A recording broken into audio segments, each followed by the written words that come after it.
이번에 자카르타에 와가지고 호텔에서 제가 귀신을 봤어요. Banyak dari kalian meminta saya untuk bermalam di tempat angker ini, rumah hantu Darmo.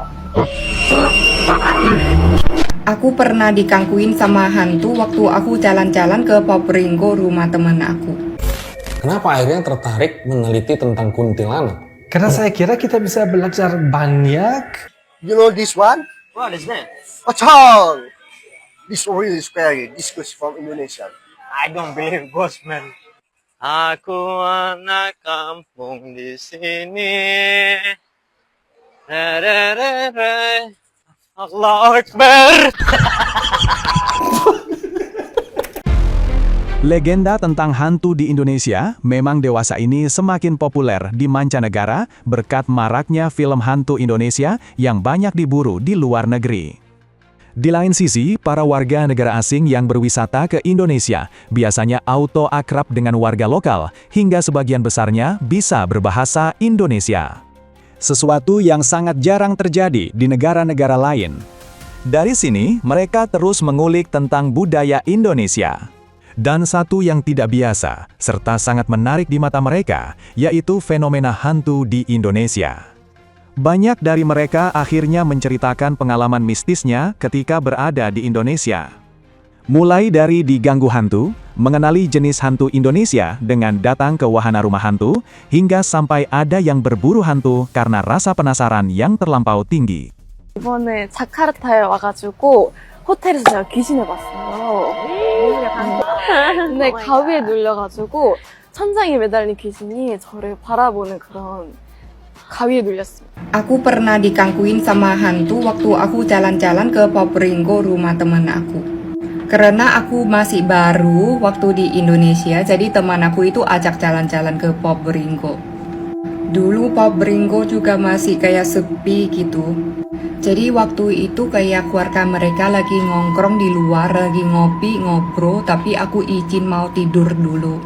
Pas masuk kamar itu aku perasaannya aku nggak sendiri, gak enak gitu. Jadi dari dulu itu aku emang gampang digangguin sama hantu. Ya udah aku juga capek kan, jadi ya udah aku baring. Belum ngecek kepala sampai bantal, aku udah digangguin sama hantu beneran. Yang inget aku itu waktu itu aku berdiri di kayak tempat opera gitu, kayak mereka nyanyi gitu, tapi aku yang sendiri berdiri di kayak ada lampunya, yang tempat lain tuh kerap semua. Dan hantu yang gangguin aku itu ada 4 orang, ada kakek 1, ada ceweknya, kayak neneknya 3.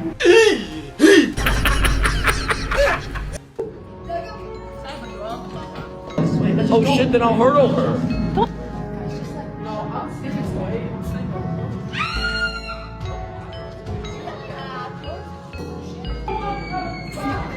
Should we get inside together?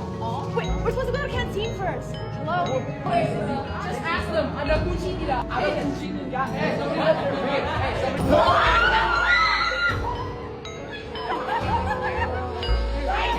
It was very fun, and the Bule would like to come again.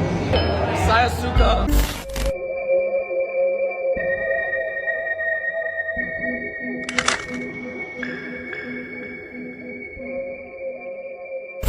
Kenapa akhirnya tertarik meneliti tentang kuntilanak?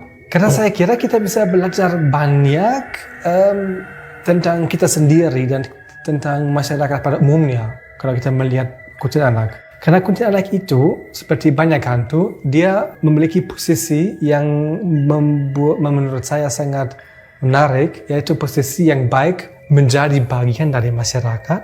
Kan dia di mana-mana, dia muncul tiba-tiba, semua orang tahu tentang dia. Di sisi lain, dia juga selalu harus diusir, ya.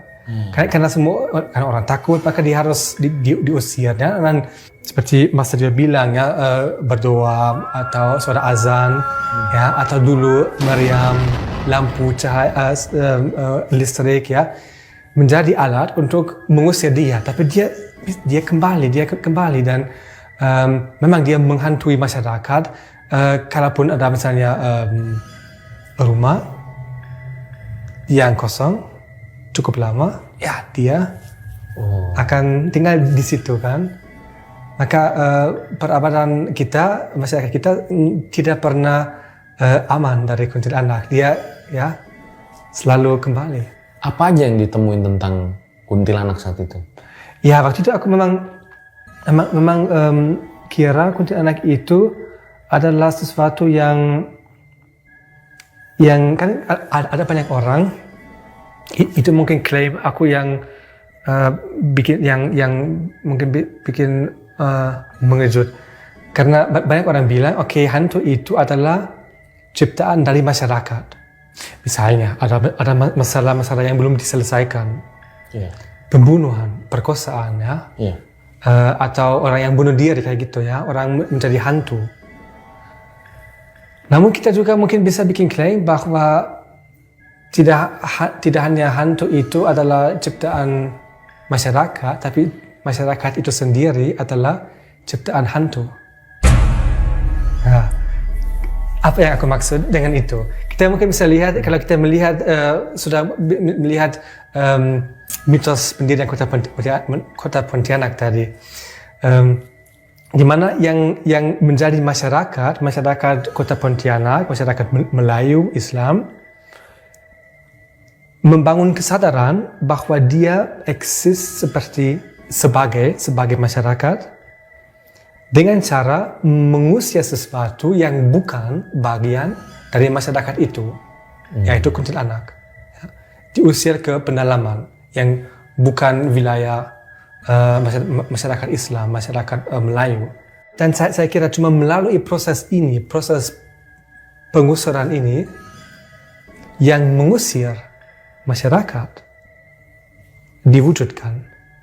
Maka kita butuh sesuatu yang kita memusuhi atau paling menakuti secara kolektif supaya kita bisa memiliki sense of who we are, ya. Ada kesadaran, ya, kita siapa sebagai masyarakat Melayu, Indonesia, ya, apa aja, dengan cara ada sesuatu dari luar kita yang bisa jadi hantu misalnya. Halo orang Indonesia, malam ini sangat luar biasa karena saya akhirnya bertemu hantu. Hampir setiap malam saya berjalan di hutan, saya bahkan tidur di hutan di kemah. Tapi setiap malam sebelumnya biasa, tetapi malam ini berbeda. Aku seperti biasa berjalan di hutan, cari tempat berkemah dan mendengar suara aneh. Saya melihat dengan baik di dalam hutan, dan saya telah melihat dua mata yang bersinar di sana. Aku pasti tahu banyak orang Indonesia takut hantu ini. Itu adalah hantu babi hutan.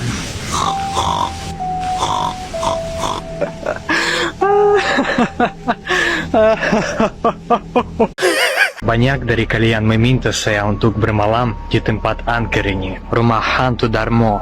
Ada legenda bahwa pemilik rumah ini menjual jiwanya kepada setan untuk mendapatkan kekayaan. Kesepakatan itu membutuhkan pengorbanan dan pengabdian, namun keluarga melanggar ketentuan perjanjian. Karena itu kemalangan mulai menghantui mereka. Mereka mencoba melarikan dari Surabaya dengan kapal pesiar mereka. Namun seluruh keluarga meninggal setelah terjebak dalam badai kuat. Beberapa orang percaya bahwa jiwa pemiliknya tetap tinggal di rumah ini. Ayo kita masuk ke dalam.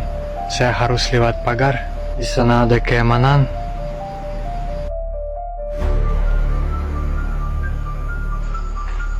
Banyak grafiti di sini. Seseorang pernah bakar kayu di sini. Rusak sekali, sudah tidak ada atapnya.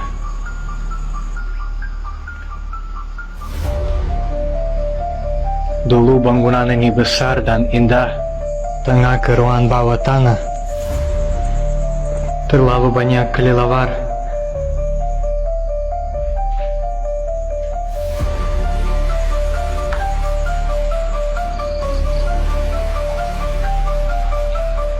Ayo kita ke lantai 2.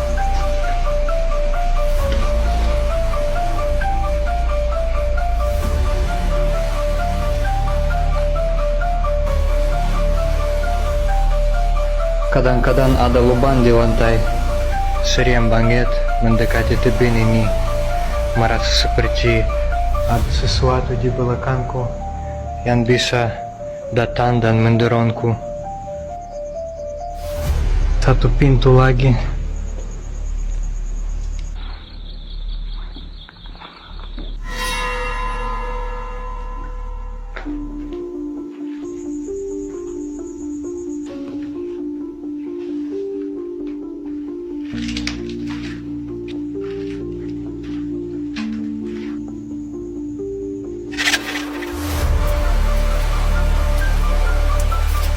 Sekarang sudah jam 2 pagi. Akhirnya saya akan tidur di sini dan kita lihat apakah ada sesuatu yang paranormal di sini. Kalau ada sesuatu, di sana ada CCTV. Selamat malam semuanya. Suara seperti sesuatu jatuh.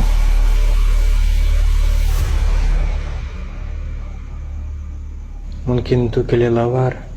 Bangkitlah Suketi, bangkit. Akan saya lawan.